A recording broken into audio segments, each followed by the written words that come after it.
Hi, Darren here in Crampton, Northumberland. Looking at me odds and sods of seeds that I'm being grown as well. Some new ones, some that I have grown but a different variety. So as you can see, celery. I've never grown celery ever. Any tips, anything that they need? Is this one, Celery F1 Hadrian, bred for flavour and reliability, high quality crops. Bred in the UK and selected for flavour. The tall stems are attractive green and show disease resistance, remaining in good condition for a longer harvest. So it's from August to October. Well, it says here that established plants will benefit from a regular liquid feed. So I do my own liquid feed, i.e. comfrey and nettle. So I'll use that. Squash. I normally do butternut squash, but I've seen this new one when I went to Wilco. Winter Hurricane F1, an early maturing butternut, bred for UK conditions. The variety is specially bred for British growing conditions, growing reliable and early maturing crops of around 4 sweetly flavoured 2 to 3 kilo fruits per plant. Last year I grew one that I normally grow, I can't remember what it's called, and I didn't get many. I think that was down to the fact where I had them grown under tomato plants. I think they would just grow through there, but obviously they needed the space and the light and pollination, and I think the tomatoes were stopping that.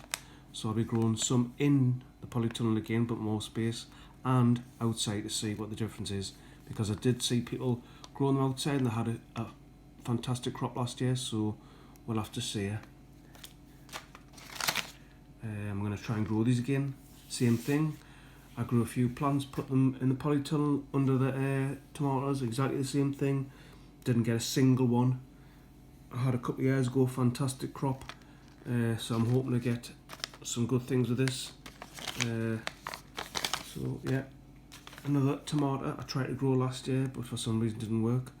This is Mini Bell. I know it's a bush type. Easy to grow, productive bush type tomato with short stems and a neat dwarf habit. Ideal for containers. It does not need the side shoots removing. So we all know you have to obviously look at the different types. The bush types, you don't take them off. The ones that are meant to go quite tall, you take the side shoots off, which also you can put in some soil and get some more free plants. Another sweet corn. Love growing sweet corn, even though I'm in Northumberland. You think it wouldn't work, but it does. I've tried different varieties. I tried a different one last year. I can't remember what it was, but I wasn't too pleased with it. I don't know, it wasn't as good as the ones I've used before, which is Swift. So I'm going to try these. Bred for perfect taste and texture. The maize. Decades in development for delicious sweet kernels and improved succulent crunchy texture. Possibly the best sweet corn you will ever taste. So that's the reason why I bought it. We'll give that a go this year. And this is a new one for me. Sweet corn but mini crop. I've seen them, you know what I mean, when you do stir fries and all that, but I've never actually seen them. 10 variety, especially bred for use as mini corn. Cobs are narrow and ideal when harvesting at approximately 10mm long, when they're sweet and crisp. So I'm looking forward to trying growing these. We'll have to see. It says not genetically modified, so that means would there be an F1? As you know, F1s, they're like hybrids. You can't, to my knowledge, I don't think, even if you got any seeds off here, which they've got kernels in here, you couldn't grow another one off them. I think that's right, I can't remember. Lettuce. I like growing lettuce. I've tried different ways. In the ground, in the polytunnel, outside. But I tried to grow them in pots last year, quite big size pots. I would say like a bowl size, that sort of width, and about 6 inches deep. And I seem to get fantastic crops, which also meant I could reuse the soil.